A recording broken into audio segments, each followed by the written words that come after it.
We will begin with a simple guided meditation. You may close your eyes and prepare yourself, sitting in what may appear to you as a meditation posture, radiating loving kindness to your body inwardly, allowing your body to breathe in and breathe out naturally.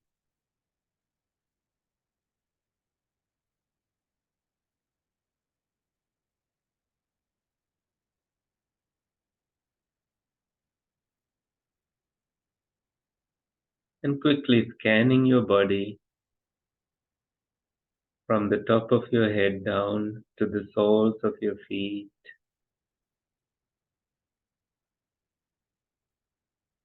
You radiate that loving kindness wherever you feel that it is needed within your own well-being, in your being, in your body.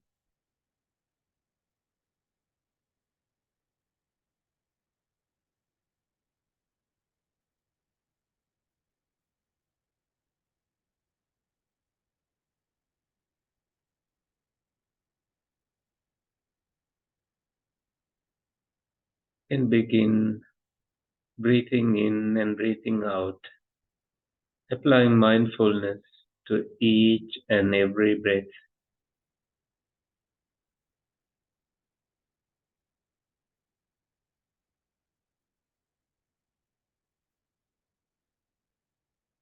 And that means you try to be present with the sensation, with your breath, in breath and the out breath. Mindfully you breathe in,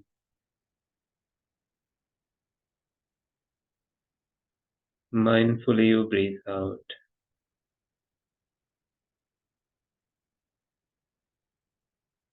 Once again, catching the rhythm of your natural breath, mindfully you breathe in, mindfully you breathe out.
Now you may experience the breath in your upper body, shoulders, your lungs, and notice these movements, applying more mindfulness into your inhaling and exhaling.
You are now watching your breath, however subtle it becomes,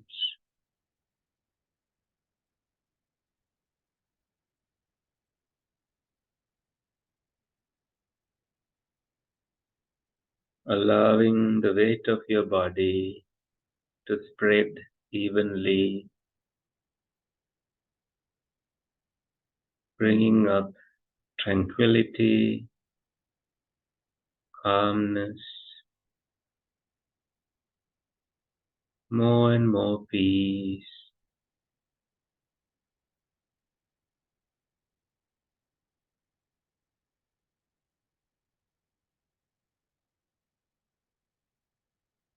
You are just simply breathing in and breathing out.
In the next stage, you are letting the body be, almost allowing it to disappear, and you become one with your breath,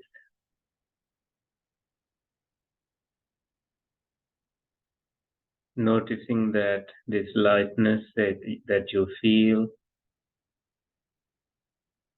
is more about the mind and less about the body now.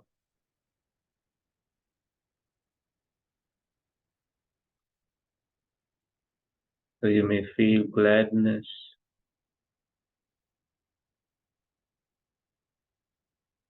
freedom from seclusion, from sensual objects. And you are still noticing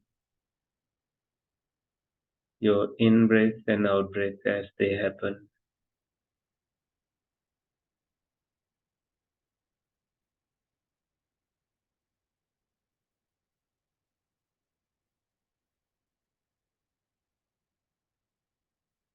You are here experiencing the now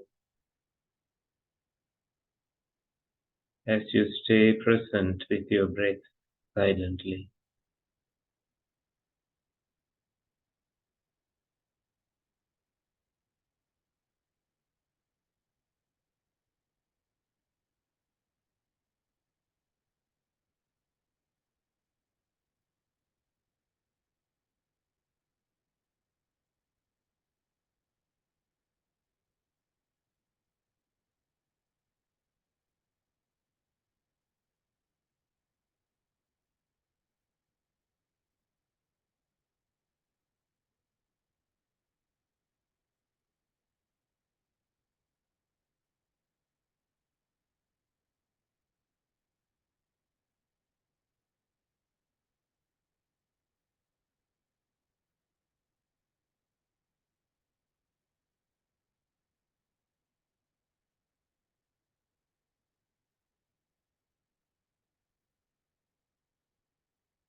And now,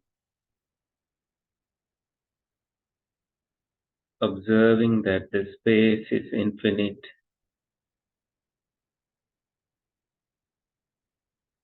you may pay attention to the infinite space, noticing the spaciousness around us, the infinite nature of it.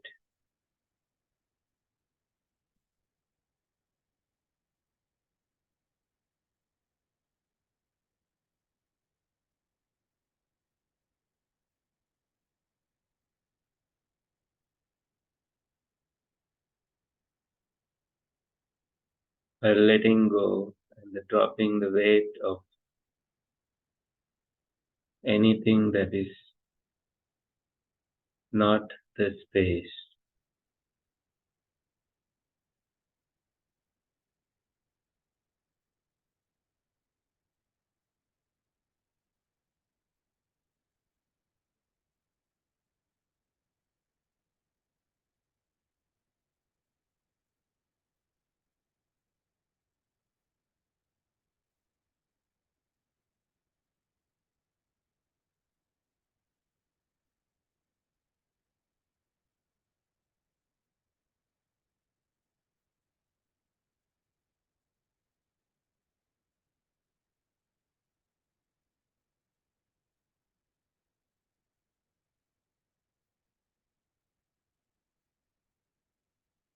Now releasing and relaxing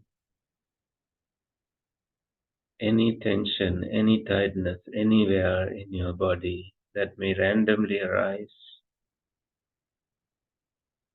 You are one with the space, one with the universe. Among the many happenings, you remain equanimous, unaffected, mindful, and with an attitude of loving kindness toward the entire universe springing from your heart.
In a minute of silence, we will end this meditation with the sound of the gong.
Okay.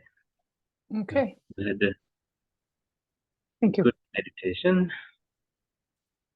I agree. So relaxing. Nice to hear. Um, Okay. so today we are studying number 30 of Words of Dhamma, and I have it on the screen.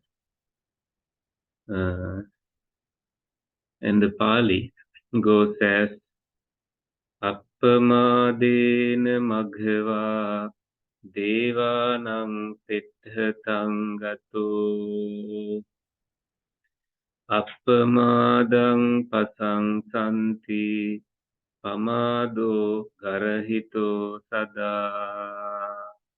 So this is the story number 30th, and you have a image in the center, but before we study that, the meaning is heedfulness is always praised, heedlessness is always blamed. By heedfulness did Magha go to lordship of the gods. So Magha is the leader of heavens in Buddhist culture, Buddhist literature, and he also has another name called Sakka. So you see him seated in that. Do you see you have the image printed? So, clouds indicate that he's in heaven and he's seated in a throne with two lions on either side, like a king. And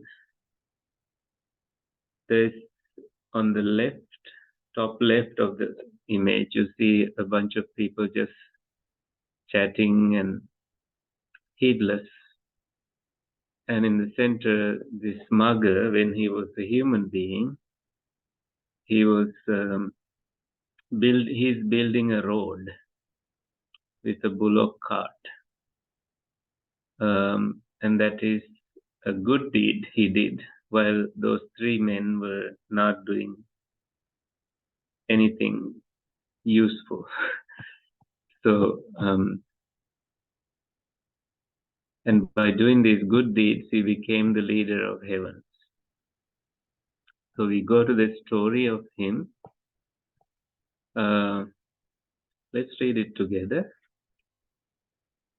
This computer has touch screen. While residing at the Kutagara monastery near Vesali, the Buddha spoke this verse with reference to Sakka, king of the Devas.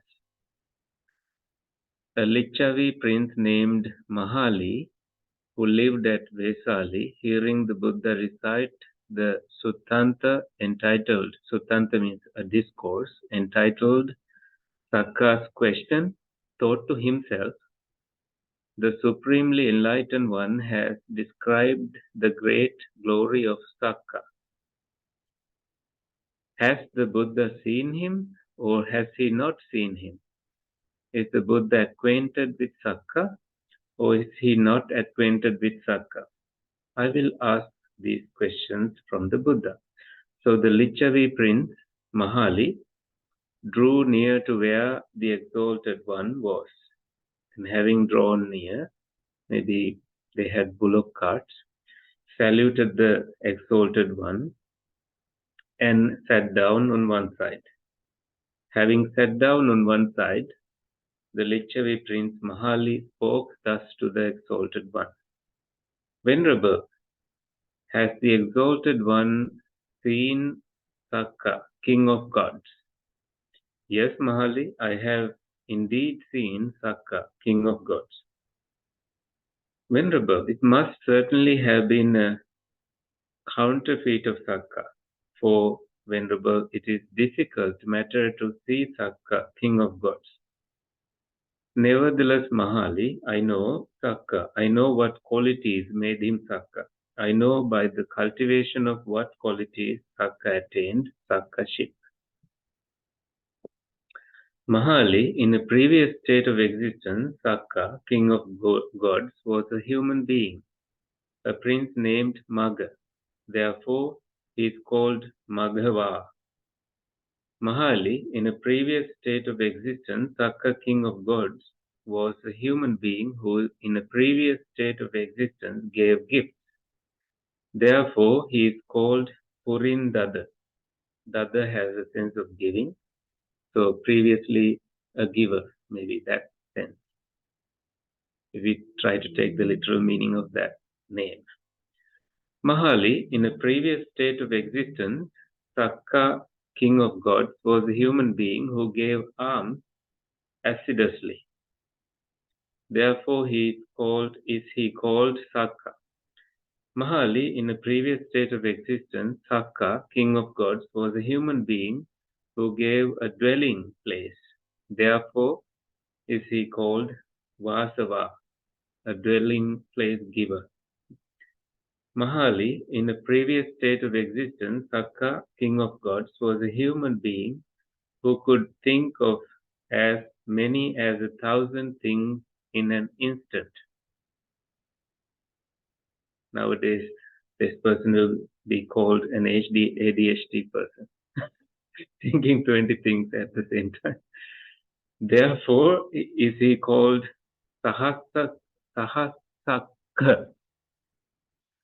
Mahali, Sahasra means 1,000. Mahali, Sakka, king of gods, has an Asura, maiden, named, Asura means non-god, maiden named Sujata, to wife. Therefore, is he called Sujampati. Interesting that he had a wife who is not Sura. Sura means heavenly. Asura means not heavenly. But because of having that Sujata as the wife, he is called Sujampati, the husband of Suja. Mahali, Sakka, king of gods, bears sway as lord and master over the gods of the 33. So this is called Tavatinsa, 33 heavens. Therefore is he called king of gods. And Mahali, Sakka, king of gods in a previous state of existence as a human being, took upon himself and fulfilled 7 vows. Because he took upon himself and fulfilled these 7 vows, Sakka attained Sakkaship. And the question asked, now what were the 7? So long as I live, may I be the support of my mother and father. So that is 1. So long as I live, may I honor my elders. So that includes, uncles, aunties, everyone. Who's, I think teachers included, right? So elders. So long as I live, may I speak gentle words. This is a gift that we can give to other people. So it's among the 4 kinds of givings in Buddhist literature. What are the other ones?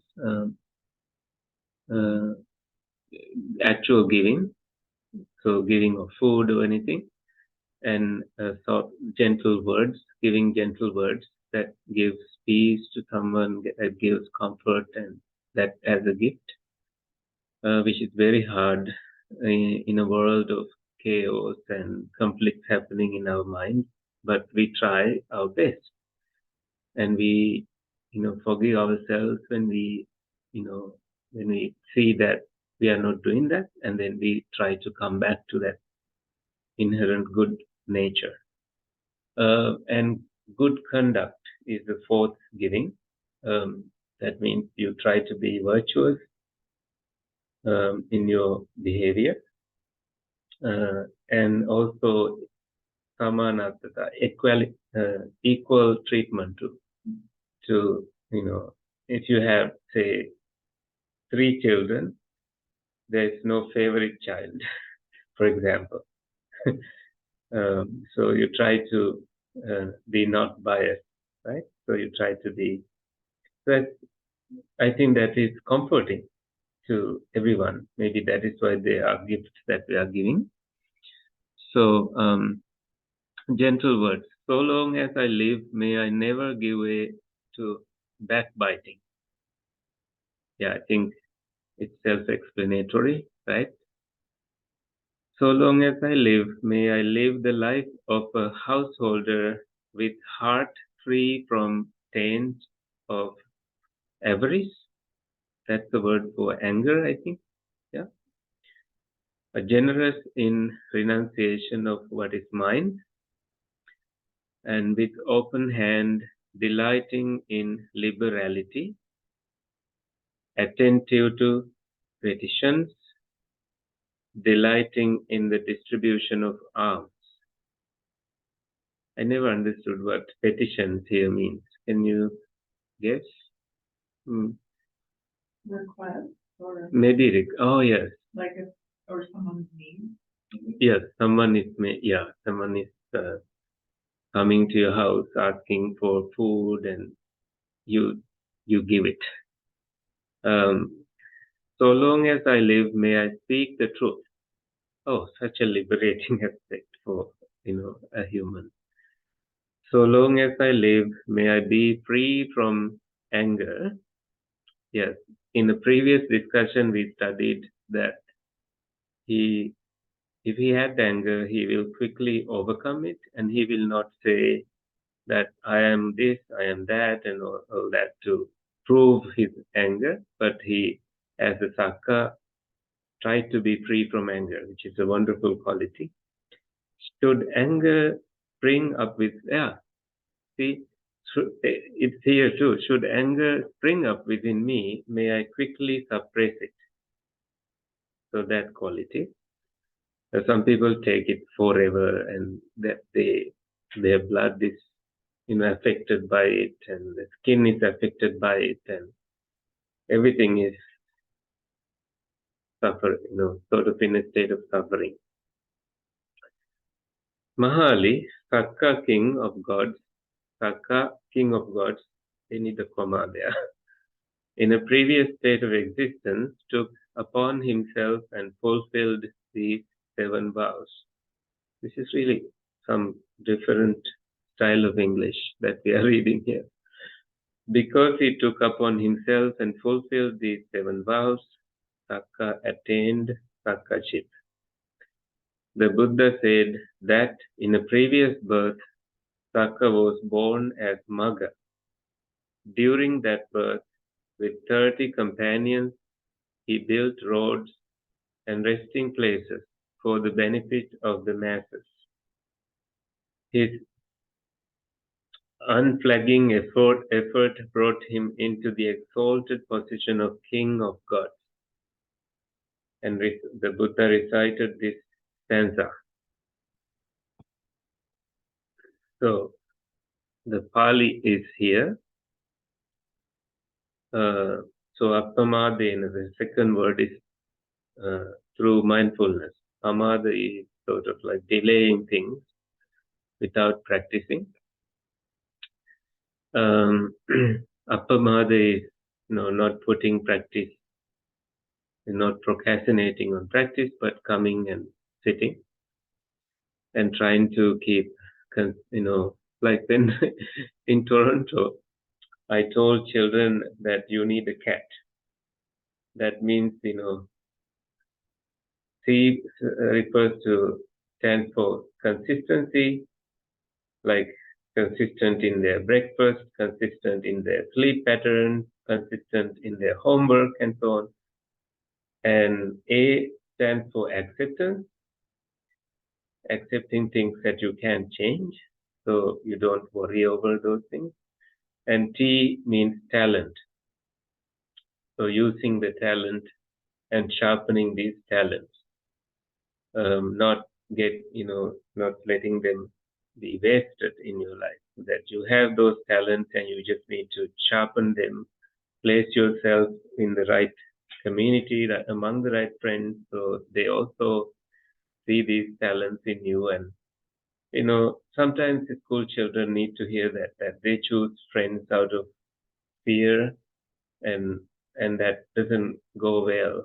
That they have the peer pressure and they do wrong things sometimes because of others, friends telling them to do things. So that just occurred to me, something short like that, and I think about, I don't know, about nearly 100 children were there listening, and some of them came and talked to me after, um, including issues of having some.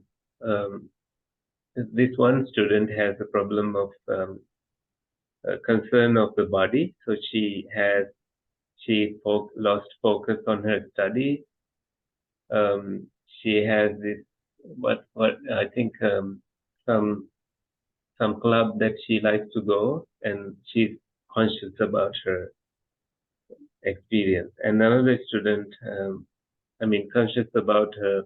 She feels that she'll be not received by her friends if she had overeaten and put on some weight. So she couldn't get that off of her mind. So I talked to that family. And another student has gone to Sri Lanka, and she is worried that her grandma will die. So she has developed something like, limerence, like continuously thinking of her all the time and wanting to quit everything in Canada and going back to Sri Lanka for to look after her grandma. You never know what they think until they come and talk to you. So so those are two stories that I learned. But she's an extremely talented kid. She can give speeches in classes, and she's very good at studies. So her mother is worried that she'll fail. She'll fail in her studies. So anyway, so I said you all need a cat. Consistency, acceptance, and talent. Yeah. Now, were these, Kusala, students away for the first time? We're in September, so I was wondering if these are folks who are just they gone had off to college? they had their summer break and they are going back to school. Okay. So they have had a program for the university students as a smaller group from the community the week before, but this group is a little bit bigger group. So we had a hall filled with school going, I think grade 1 to 11, all ages.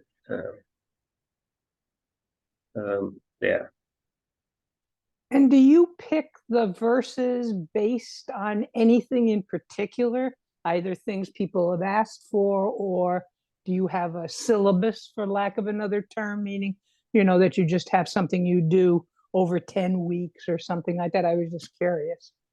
Actually, this one is, I was going through many verses to discuss, and some of them, the lined up ones were a little boring. So I thought this is short and we can grasp the idea of it easily and open it up for discussion. We may go back to the we are supposed to be doing 11 and 12 today in the order. I have no preference. I was just curious. I just was wondering, what you were thinking. A lot of it centers around mindfulness, which makes for a better life. There's no question about that, whether you get to the finish line or not. Just that goal is certainly a positive feeling, and not having too many competing interests at the same time. You can have all those interests, just not at the same time, cluttering up your head. Yeah, I'm glad you said that. We hear mindfulness in many teachings, and even for Magga to be doing all these good deeds, it requires, to speak truth, you need mindfulness. To speak kind, gentle words, you need mindfulness. Yep. And yes, underlying quality in these practices, in these vows, is mindfulness. Anything else you like to share?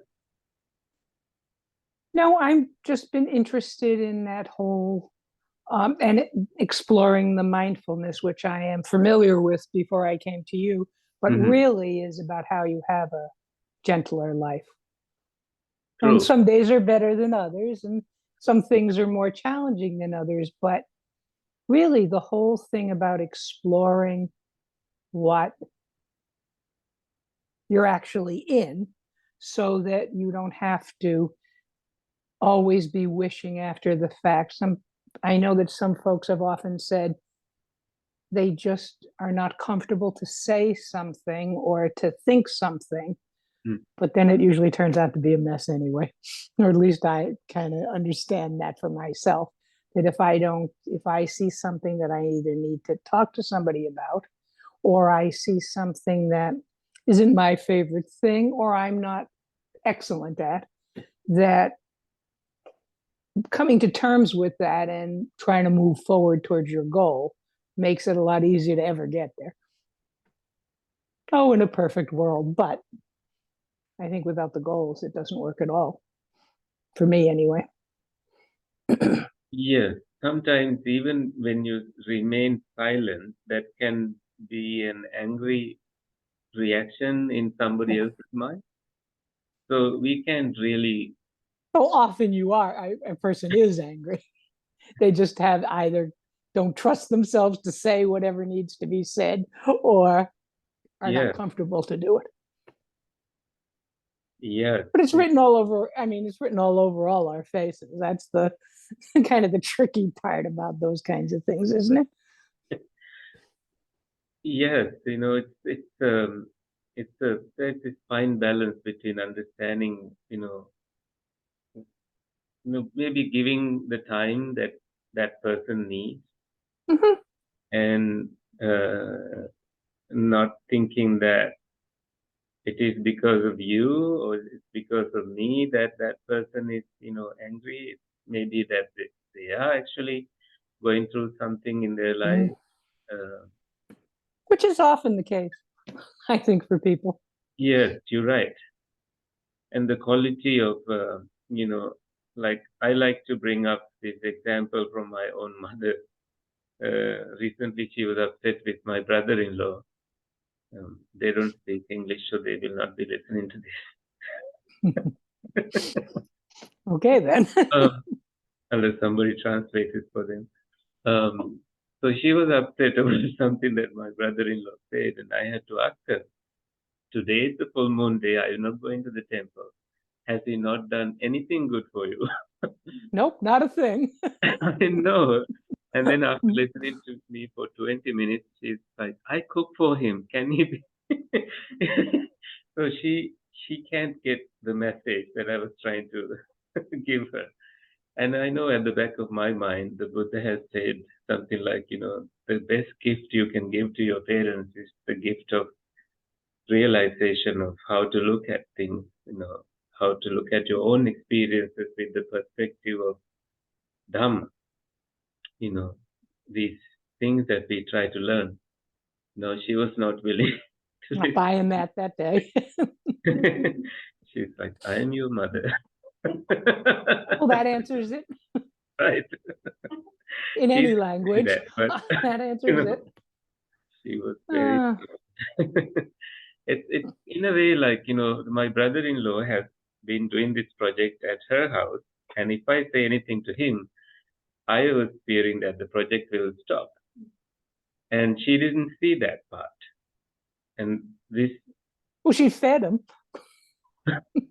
This is like, he has been doing so many good things and she can't see it. And there's this somewhat like the word we saw here is something like backbiting, but I translate it as divisive speaking, right? That, use, she does that time to time actually. She would, if she can get my attention to hurt someone, which I try to not actually.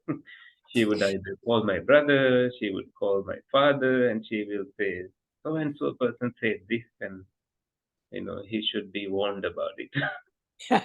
you know, but I always tell her, like, just ignore. And he must be having a good time. And for 2 days, you are worried. It's been 2 days already, and you are keeping him in your mind. But she's not. She was not Not listening. buying any of that. And we see the world differently, don't we, from each other? I think And that that's is the so trick, true. is seeing Yes. it through somebody else's eyes. But that is a trick sometimes, Yeah. figuring that out. Yeah. I always wonder, like when I talk to her, if my tone of speaking is um, m- making her comprehend the message, or is it just me communicating and she's not comprehending it? You see, sometimes she's a, I think she's a perfect listener, but from what she says after, I realize, no, that's not what Well, I. there's perfect listening, and then there's perfectly understanding. They might, Exactly. they might, for all of us, fit Yes, into. Oh, I know. But you see, the embodiment of these 7 qualities that Saka had makes him, even if he was among the human beings, he is the picture of a good human being, right? Giving, sharing, and speaking the truth, not and speaking. thinking before he speaks sometimes, Yes, exactly. Exactly. and not being over involved in avarice, which I Yeah. think just means having too much and kind of wanting more, right? Yes. Is Yes. that basically so? You're supposed to Yes. give a little bit. Yeah, it's interesting. Sometimes, as a society, or just different parts of society, we must talk about, excuse me, we focus on certain things. Because I remember you saying a few weeks ago, or one of the, what do we call them? Lessons? Yep. What is do you have another word? I'd rather use No your word. lessons. Was about, and this is an oversimplification, but that there's sometimes more than one part to giving, Mm-hmm. and Mm-hmm. how you might give, but encouraging others to give. I paid a lot of attention to that, because that's something I think, I'll speak for myself, I may not always think Mm-hmm. about. I understand the principle leading by example, Yeah. but it's like sometimes you're doing one thing or the other. And Yeah.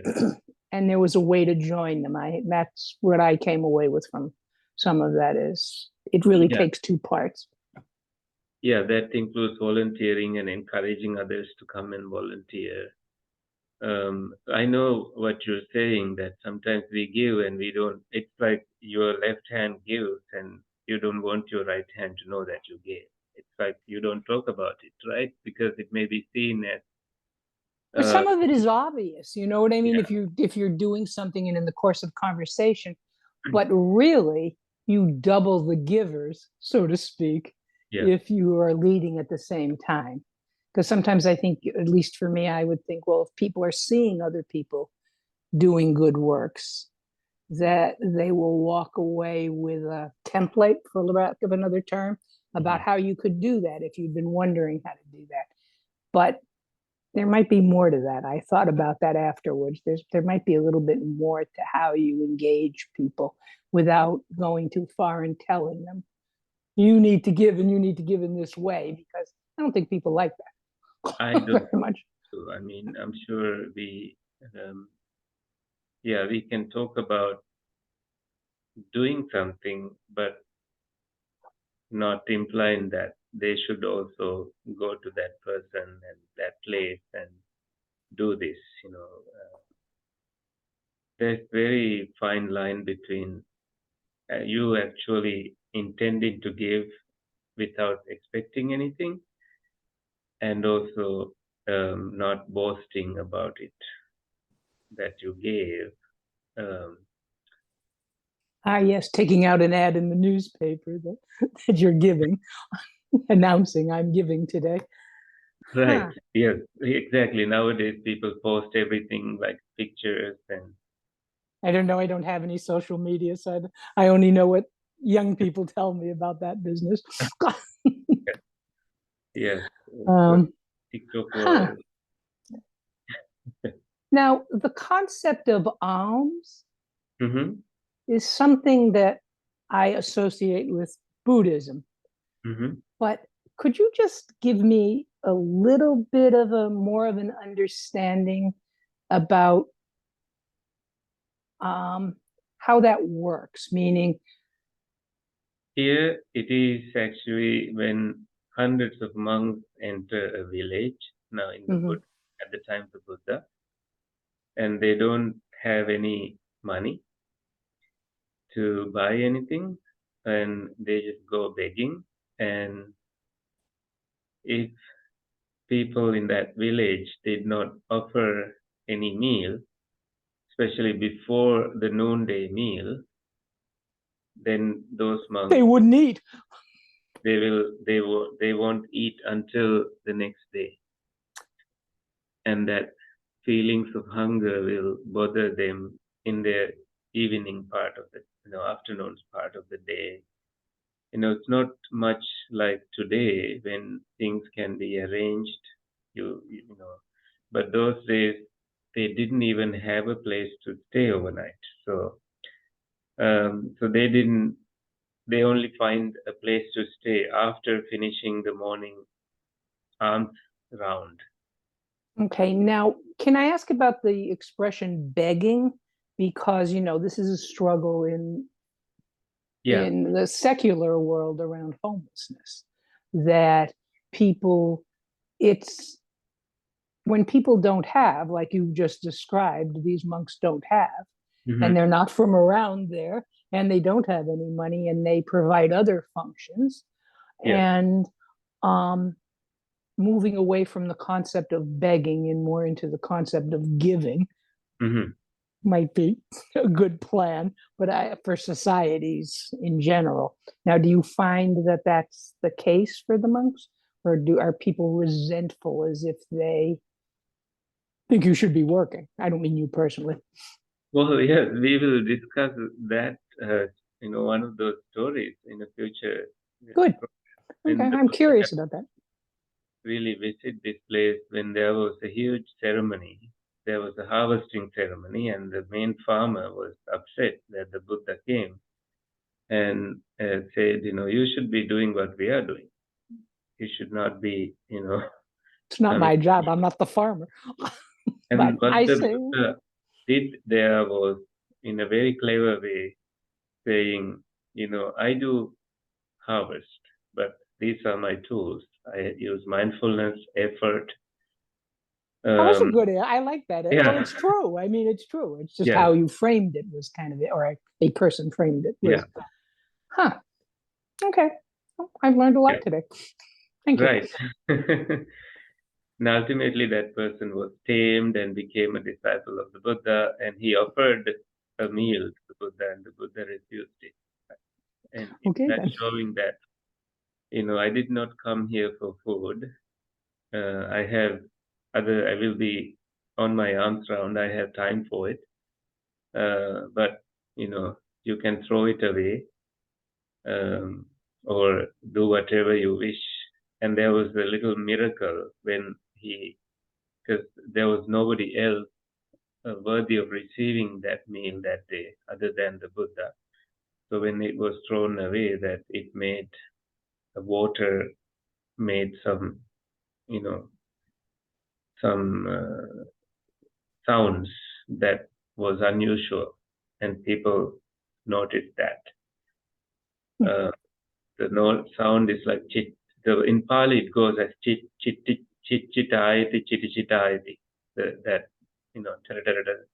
It's like throwing some milk rice that is so warm into water, but I think the effect of it is so strongly shown in that story called the Kasi Bharadwaja Sutta, the farmer who's called Bharadwaja.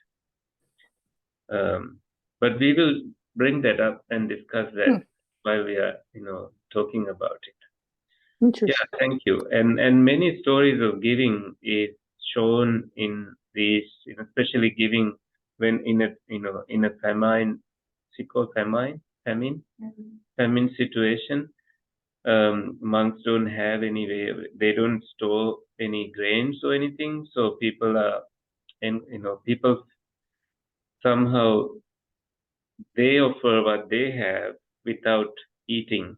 That they think that if that is the last thing they do, that is the way to go to heaven.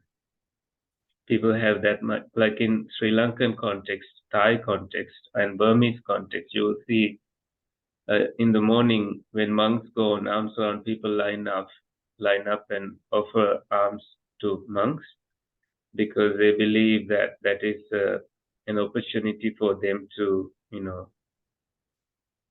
create so much of merits. And if that monk, sees his defilements and ends his defilements, this person who gave the meal earns so much of merits. It's a bizarre way the concept of karma seems to work. So, yeah. Anyway, it's close to Okay. the time that we end the program. Let's share Okay. some, and Thank you. meet again. And so I will see you on the 28th, Yes. and I'll sign myself up so you'll know in advance. Okay. Thank you. Goodbye, Cora. May the suffering ones be suffering free, fear struck fearlessly. May the grieving shed all grief. May all beings find relief. May all beings share this merit that we have thus acquired for the acquisition of all kinds of happiness. May beings inhabiting space and earth, devas and nagas of mighty power, share this merit of ours. May they long protect us and protect the Buddha's teachings. Sadhu, sadhu, sadhu. Thank you. Good night. Good night.